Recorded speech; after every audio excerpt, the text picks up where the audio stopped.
What if I told you that some of the most productive fruit harvests you could possibly grow aren't in those perfectly drained raised beds everyone obsesses over, but thriving in the moist soil that's been challenging your dreams? Most people don't know this, but while modern gardeners are spending thousands on drainage tiles and raised beds, there's an entire category of fruit bushes that actually prefer moist conditions and can be productive in areas with seasonal wetness. I've spent 37 years rescuing waterlogged gardens from Oregon's Willamette Valley to Louisiana's Bayou country. And I've watched these same 8 species turn soggy disasters into productive harvests. Studies confirm what indigenous peoples knew for millennia. Some of our most nutrient-dense fruits evolved in marshlands and seasonal flood zones. You're about to discover why number 4 on this list produces high levels of anthocyanins while sitting in soil that stays moist for extended periods. And wait until you see number 8. This bush actually maintains its vitamin C content when its roots encounter moist conditions, something that would stress many other fruit plants in your garden. Before we dive in, hit that subscribe button if you want to transform challenging growing conditions into your biggest gardening advantage. I share the underground techniques that turn garden disasters into abundance gold mines every single week. So let's get into it. Here are 8 fruit bushes that tolerate waterlogged soil, ranked from impressive to absolutely game-changing. Number 1. Winterberry holly, the wetland warrior. Native Americans in the Great Lakes region harvested winterberry from seasonal marshes for generations, using the bright red berries for both food and medicine during harsh winters. The Ojibwe called it bitter medicine berry and knew exactly which wetland edges produced the sweetest fruit. They would mark specific bushes that grew in the wettest areas because those consistently produced the largest berry clusters. Here's what most people miss. Winterberry doesn't just tolerate wet soil, it thrives in consistently moist conditions for good berry production. Studies show that winterberry bushes in consistently moist soil produce more berries than those in well-drained conditions. The secret is in the root system. It's evolved specialized tissue that can function even in saturated soil. But here's the thing. Winterberry has separate male and female plants, and the females won't produce berries without a male pollinator nearby. Most gardeners plant one of each and wonder why their harvest is disappointing. The professional technique that nurseries won't tell you is planting them in clusters of 3 females to 1 male for maximum pollination in wet conditions. Plant them in your soggiest spots in early spring when soil temperatures hit 45 degrees Fahrenheit.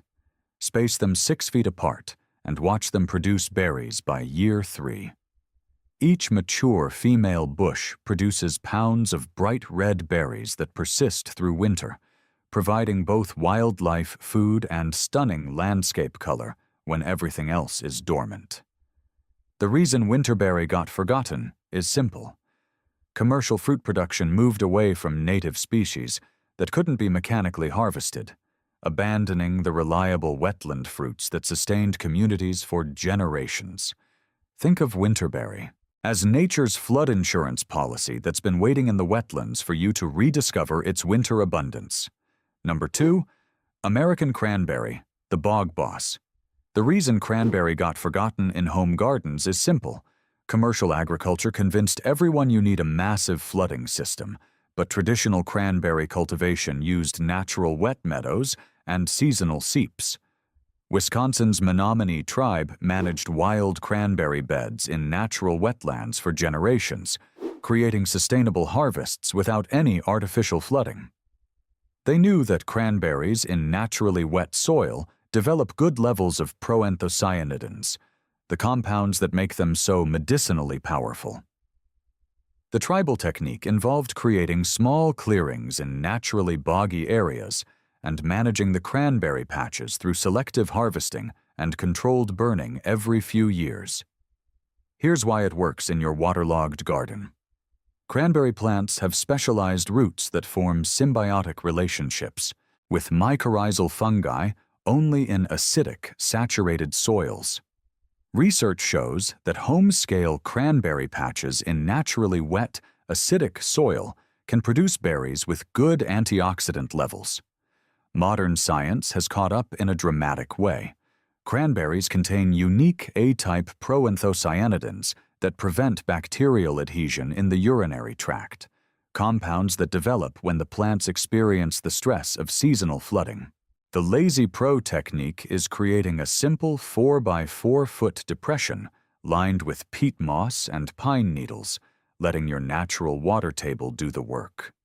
Plant the runners 12 inches apart in late spring and mulch heavily with acidic organic matter like pine bark or oak leaves. But here's the thing. You need soil pH between 4.0 and 5.5, so test first and amend with sulfur if needed. Each established patch produces pounds of berries per year once mature, typically by year 4 or 5. The insider secret is harvesting cranberries when they're deep red but still firm. This is when the proanthocyanidin levels are good. Wait too long, and the medicinal compounds actually start to break down. Think of cranberries as your personal pharmacy that's been hiding in acidic wetlands, just waiting for you to unlock their healing power. Number 3. Chokeberry, the antioxidant powerhouse. Chokeberry, or aronia, survived harsh conditions in wetland edges when other plants struggled. And there's a reason the Lakota considered it sacred medicine. They harvested it from natural wet prairies and seasonal floodplains, knowing that the berries from the wettest areas had strong medicine. The Lakota would travel distances to specific wetland sites where chokeberry grew in standing water for months at a time. They called it medicine that makes you strong, and used it to treat everything from digestive problems to winter weakness. This wasn't random. It was by design. Chokeberry plants can increase their anthocyanin production when their roots encounter seasonal flooding, a survival mechanism that concentrates their protective compounds. It's like the plant knows it needs to armor itself against environmental stress, and those same compounds become medicine for us.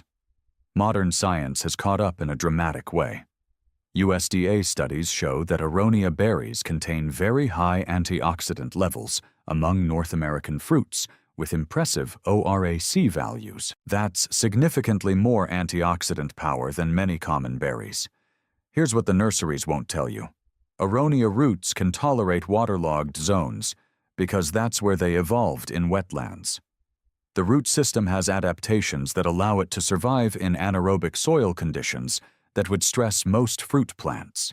The professional technique is planting them in your lowest, wettest spots and letting them form natural colonies through root suckers. Space initial plants 6 feet apart, plant in early spring when soil temperatures reach 50 degrees, and don't fight the suckering. Embrace it for maximum harvest. Each mature bush produces pounds of berries that contain more antioxidants than many common berries.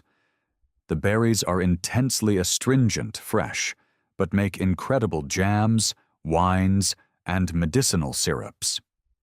But here's the thing.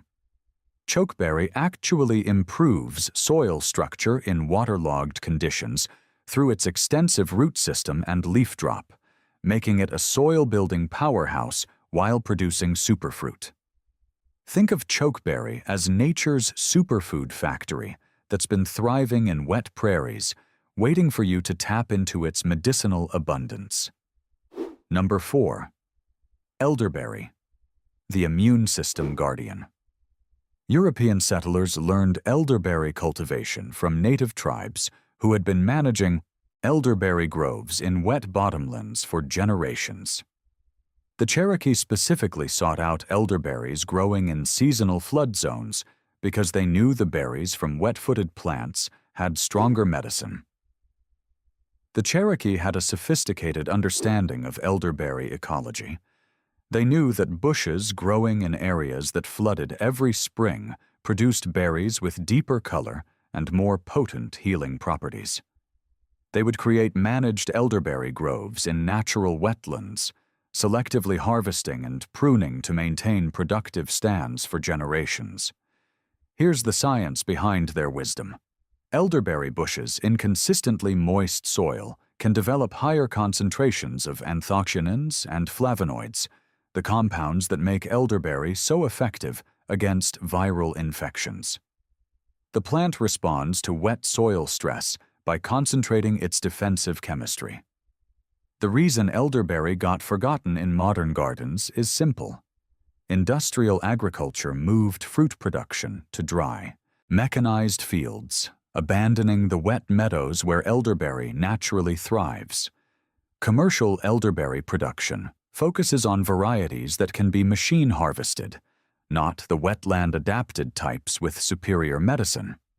But here's the thing.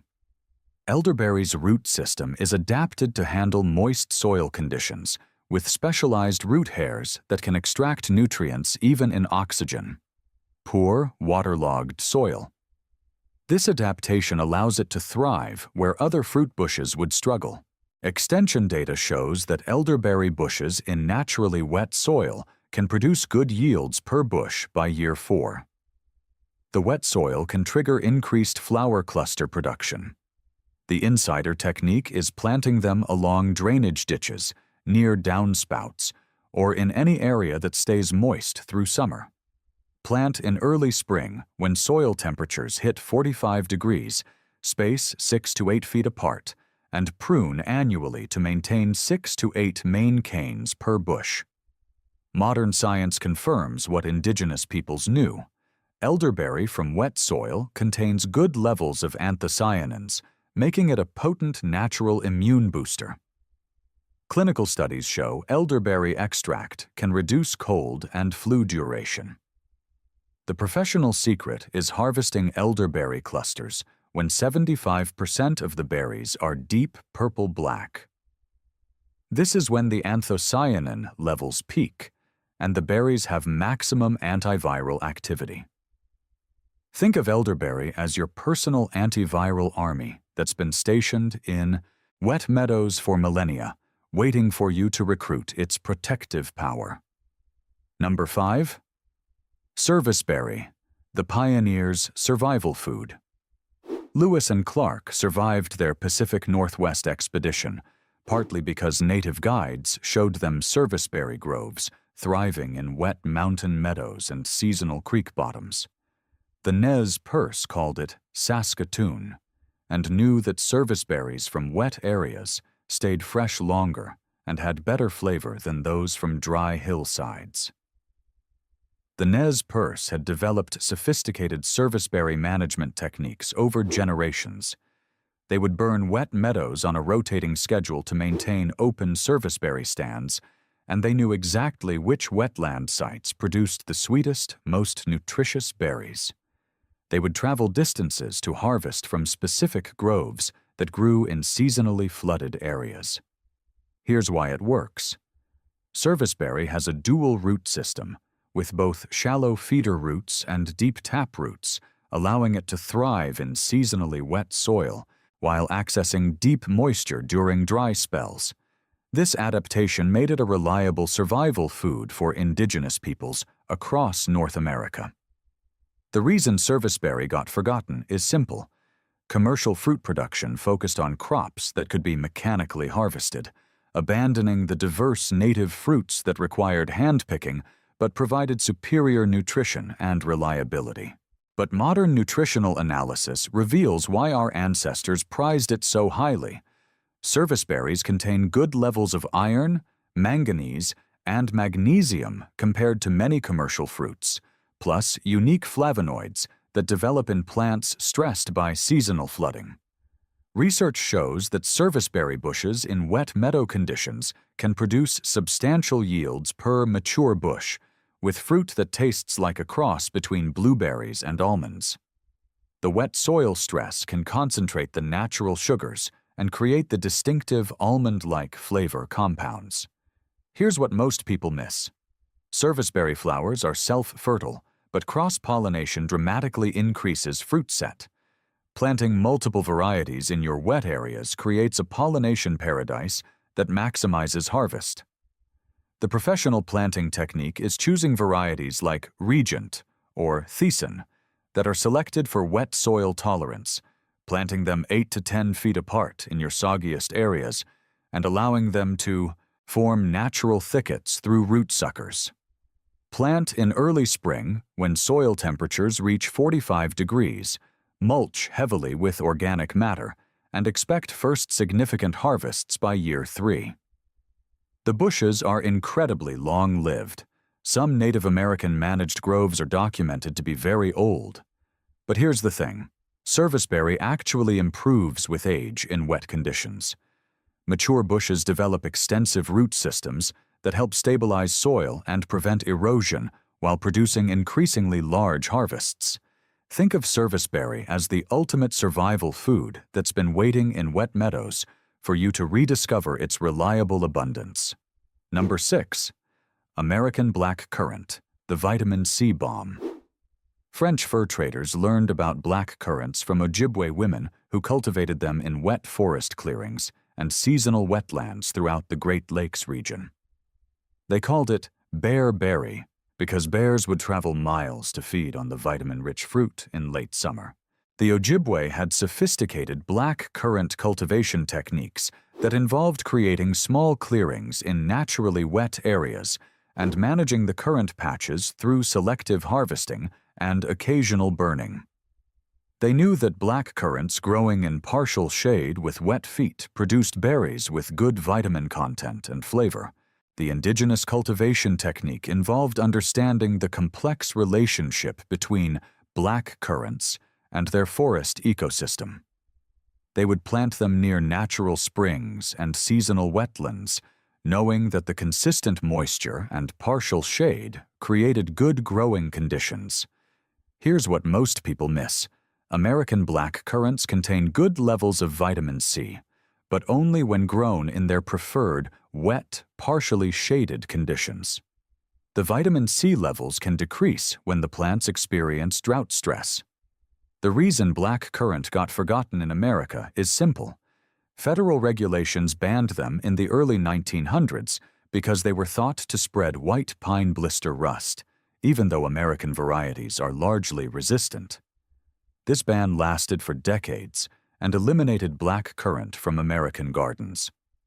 Modern research proves that American black currants in moist, organic-rich soil produce berries with good levels of gamma-linolenic acid and omega-6 fatty acid that's rare in plant foods. This compound has anti-inflammatory properties and supports immune system function. But here's the thing. Black currants have a relationship with mycorrhizal fungi that develops in consistently moist, organic-rich soil. This fungal partnership increases the plant's ability to absorb nutrients and produces the vitamin levels that make black currants nutritionally valuable. The Lazy Pro technique is planting them in the shadiest, wettest corner of your property where other plants struggle. Choose varieties like Consort or Crusader that are bred for disease resistance. Plant them 5 to 6 feet apart and mulch heavily with composted leaves. They prefer slightly acidic soil with pH between 5.5 and 6.5 and will tolerate wet conditions without root damage. Each bush produces pounds of intensely flavored berries that make incredible jams, wines, and medicinal syrups. But here's the thing. Harvest them, slightly underripe for good vitamin C content, as the levels can decrease as the berries fully ripen. The optimal harvest time is when the berries are deep purple but still firm to the touch. The insider secret is that black currants can produce new flower clusters throughout the growing season in wet conditions, giving you multiple harvests from June through August instead of just one concentrated harvest. Think of black currants as nature's vitamin C factory that's been hiding in wet woodlands, waiting for you to unlock their nutritional treasure. If you're loving these waterlogged warriors, smash that like button because we're just getting to the really amazing ones. And make sure you're subscribed, because these next 2 bushes will completely change how you think about wet soil gardening. Number 7. Honeyberry, the Arctic survivor. Honeyberry, also called haskap, sustained Siberian peoples through brutal winters for generations, thriving in boggy tundra conditions that would stress other fruit plants. The Ainu people of northern Japan cultivated honeyberries in wet mountain valleys, knowing that the berries from the wettest areas had intense flavor and good nutritional content. The Ainu developed honeyberry cultivation techniques that worked with the natural bog ecology of their mountain valleys.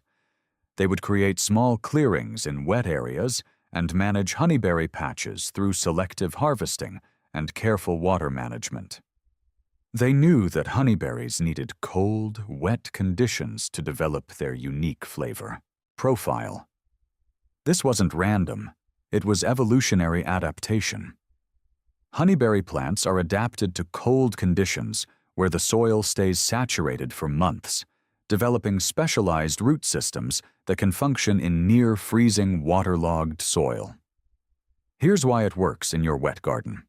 Honeyberries prefer cool, moist root zones and can produce more fruit in consistently wet soil than in well-drained conditions.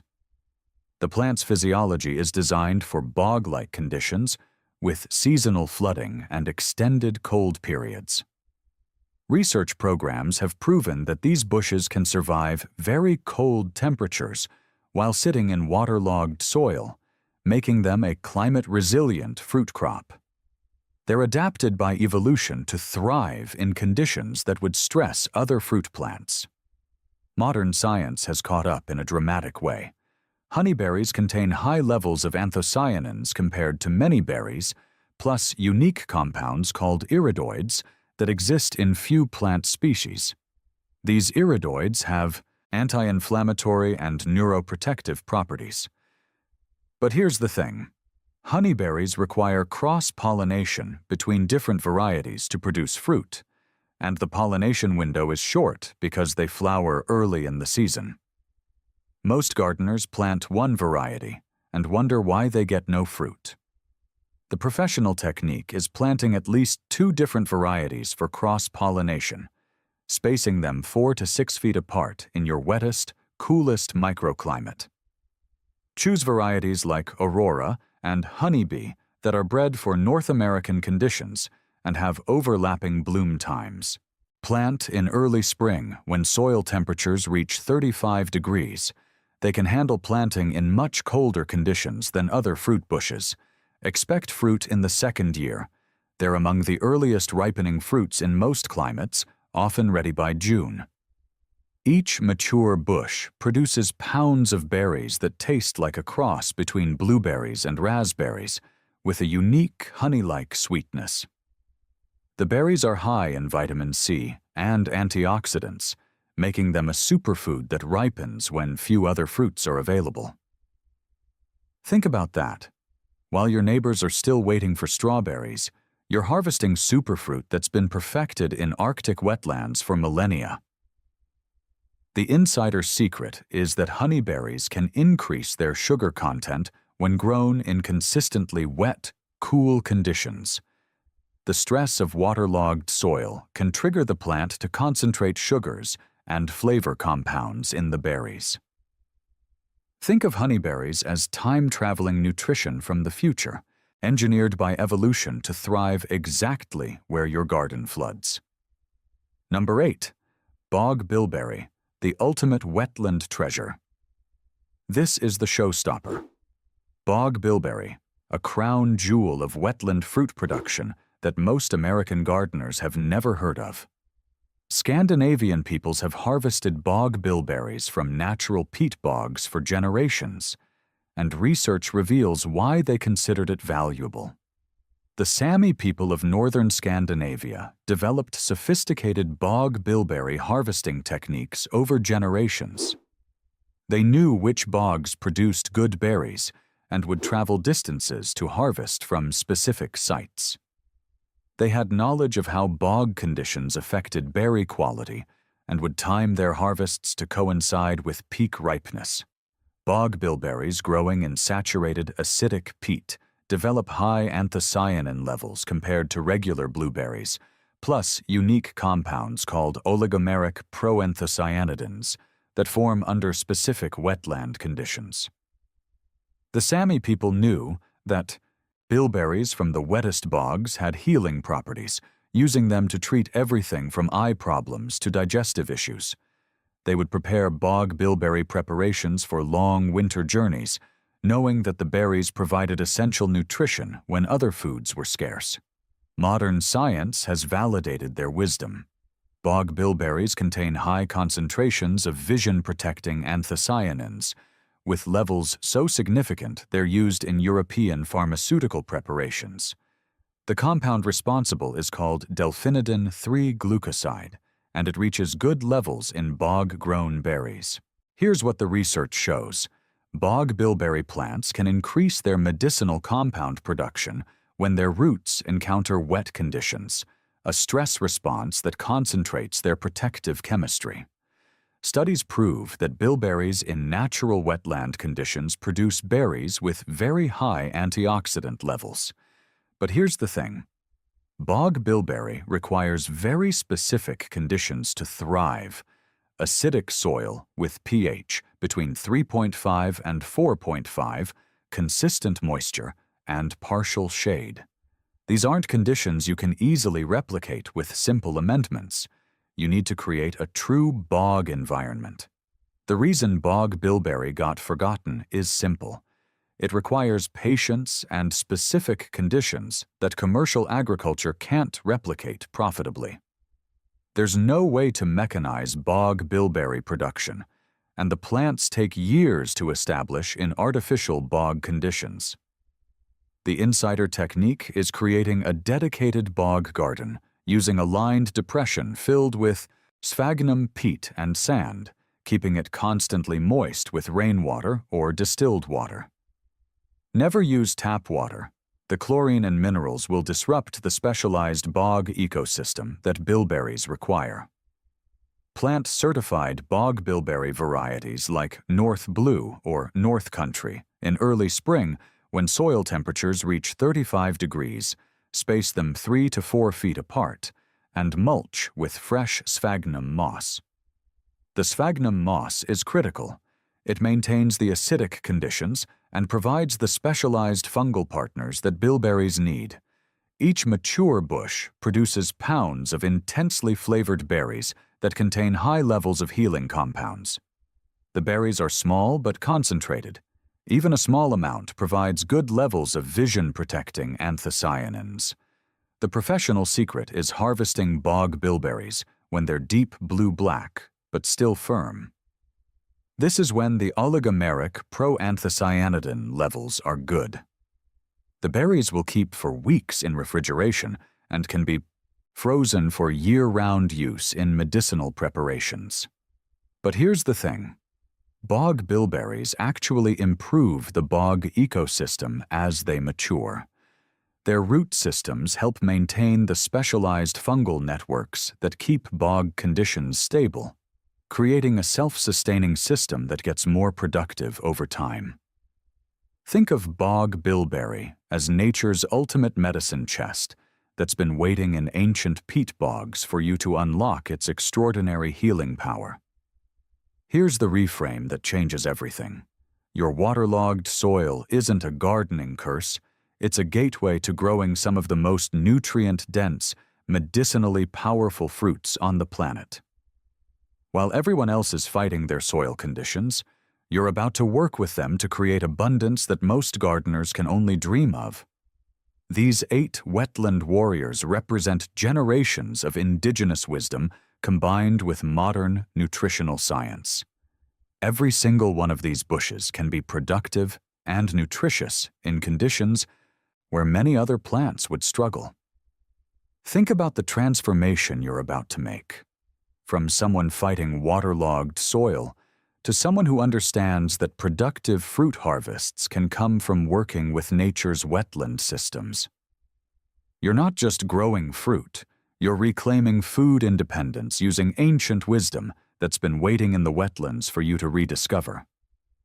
If this opened your eyes to the hidden potential in your wet garden, smash that like button. Drop a comment below and tell me which of these wetland warriors surprised you the most. Are you Team Elderberry for immune support, Team Honeyberry for early season fruit, or Team Bog Bilberry for maximum antioxidant power? Make sure to subscribe and ring that notification bell because I'm constantly sharing the underground techniques that turn challenging growing conditions into your biggest gardening advantages. Remember, sometimes productive fruit harvests aren't in those perfect raised beds everyone talks about. Sometimes they're in the waterlogged soil that's been waiting in your backyard, just waiting for you to plant the right varieties and unlock its hidden abundance.